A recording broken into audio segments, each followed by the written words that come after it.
Halo, Assalamualaikum warahmatullahi wabarakatuh. Jumpa lagi di kegiatan pembelajaran ekonomi.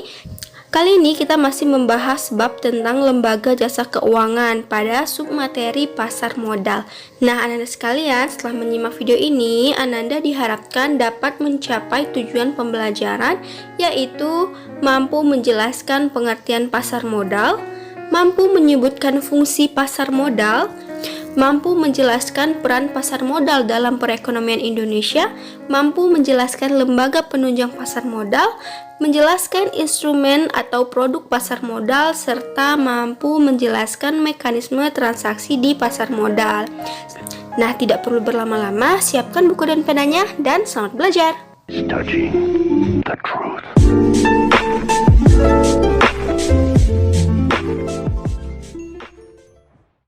Kita masuk ke pengertian pasar modal. Sebelumnya, kalian telah membahas materi mengenai pasar, yaitu tempat orang melakukan jual beli. Begitupun halnya dengan pasar modal. Yang diperjualbelikan di pasar modal adalah efek-efek atau surat-surat berharga.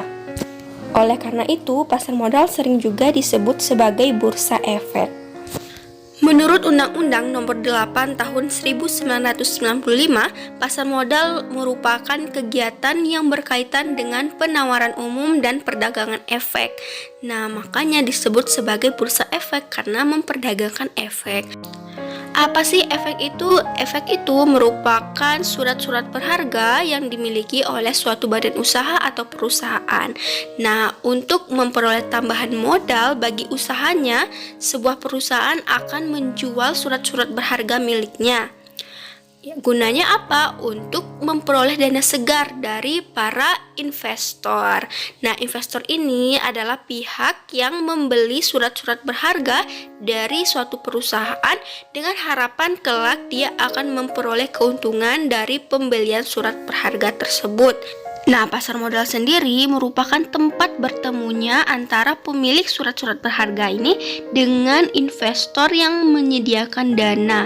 Jadi, dapat kita tarik kesimpulan bahwa pasar modal adalah pasar yang mempertemukan pihak yang membutuhkan dana, dalam hal ini perusahaan atau badan usaha, dan pihak yang membutuhkan sarana investasi atau investor.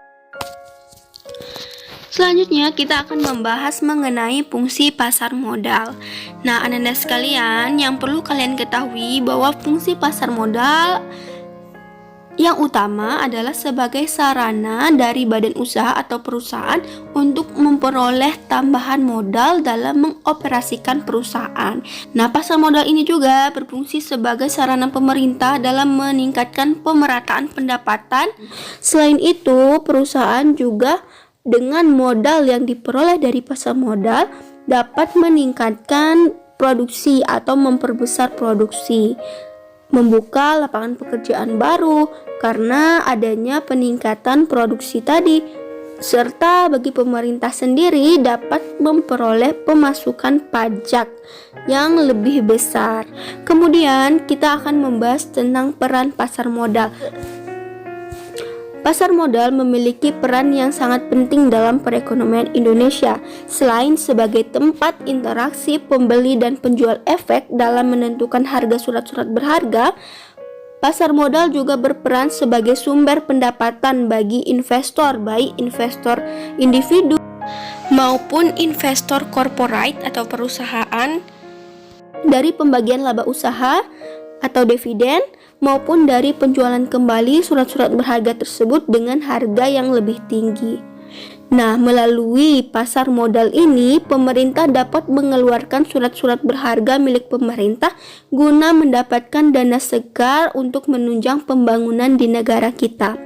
Modal merupakan suatu tempat penyedia informasi yang akurat dan dapat dipercaya mengenai seluruh perusahaan-perusahaan publik yang ada di Indonesia maupun seluruh instrumen-instrumen surat berharga yang disediakan oleh pemerintah. Jadi, lembaga ini terjamin bagi investor untuk menginvestasikan uangnya serta menyediakan return yang lebih tinggi dari instrumen-instrumen lainnya. Nah, berikut adalah struktur dari pasar modal ya. Jadi bagian atas itu ada OJK sebagai pengawas. Kita sudah bahas terlebih dahulu bahwa OJK merupakan pengawas perbankan dan termasuk di sini dia mengawasi setiap kegiatan-kegiatan yang berbasis keuangan seperti pasar modal itu sendiri. Nah, OJK mengawasi BEI atau Bursa Efek Indonesia sebagai induk dari pasar modal. Nah, yang mau kita bahas di sini adalah lembaga penunjang dari pasar modal. Lembaga penunjang pasar modal terdiri dari 7. Yang pertama adalah kustodian. Kustodian di sini merupakan pihak yang memberikan jasa penitipan efek dan harta lain yang berkaitan dengan efek.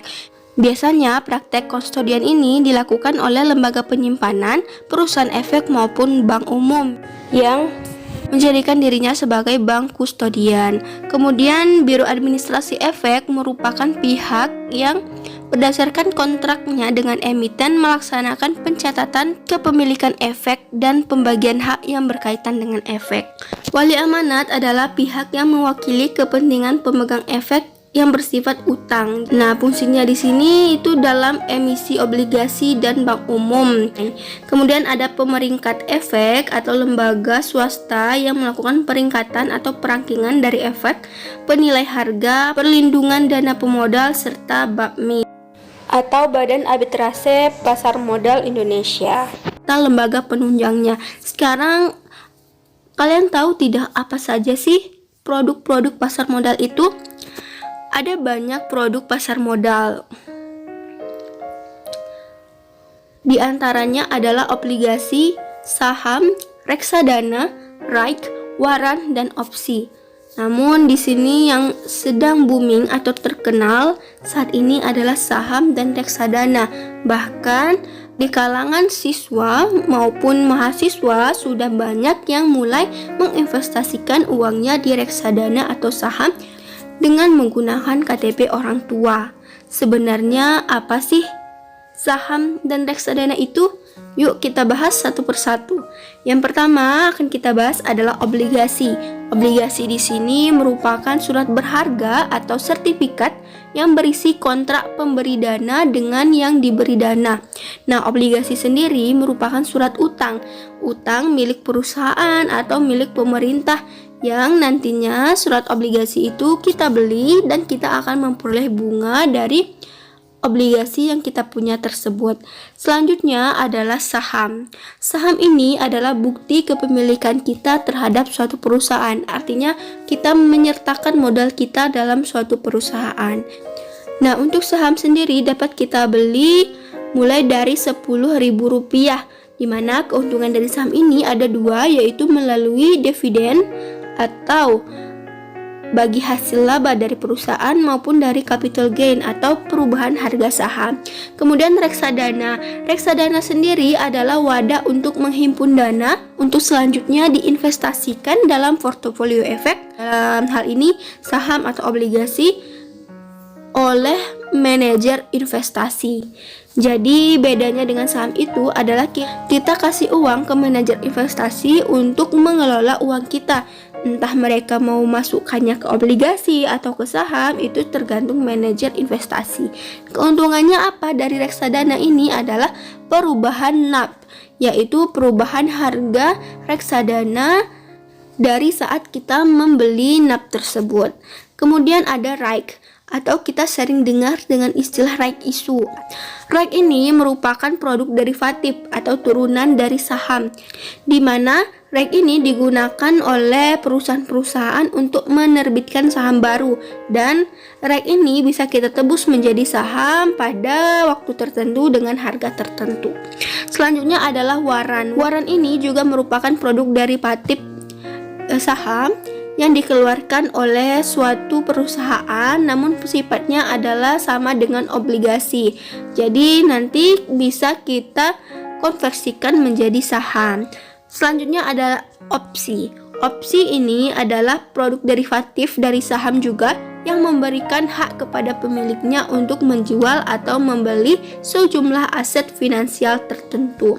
Nah, opsi di sini terdiri dari dua, yaitu hak menjual atau put option, dan juga hak membeli atau call option. Nah, untuk melakukan investasi di pasar modal, kita harus membuka rekening saham atau membuka deposit di perusahaan efek. Ada banyak sekali perusahaan efek di Indonesia yang dapat kita jadikan sebagai lembaga untuk ikut berinvestasi di pasar modal. Setelah kita mendaftar, kita akan memperoleh SID, kemudian kita juga mendapatkan kartu KPay, dan juga RDN atau rekening dana nasabah yang dapat kita gunakan untuk transaksi pembelian instrumen-instrumen di pasar modal, baik obligasi, saham, maupun reksadana. Nah, cara pemesanannya sekarang ini sudah dilakukan secara online melalui aplikasi Android milik Sekuritas. Dahulunya pemesanan dilakukan via telepon, namun sekarang sudah bisa melalui handphone Android. Nah, apabila pesanan kita diterima atau match, maka penyelesaian transaksinya akan dilakukan oleh pihak sekuritas atau pihak broker. Jadi begitulah mekanisme transaksi di pasar modal, di mana lebih dari 6.000 triliun uang berputar di sana setiap harinya. Bahkan salah satu investor terbaik di Indonesia pernah berkata bahwa harta karun bukan berada di dasar laut melainkan di pasar modal. Sehingga tidaklah heran bahwa orang-orang yang menduduki peringkat orang terkaya di Indonesia adalah orang-orang yang mempunyai saham di suatu perusahaan. Nah, Anda sekalian, itu saja pembahasan kita mengenai pasar modal. Semoga dapat bermanfaat. Kemudian selanjutnya kita akan membahas materi mengenai perasuransian. Jadi jangan lewatkan video pembelajaran di channel ini dengan cara mengklik tombol subscribe channel ini dan aktifkan tombol lonceng notifikasinya. Assalamualaikum warahmatullahi wabarakatuh.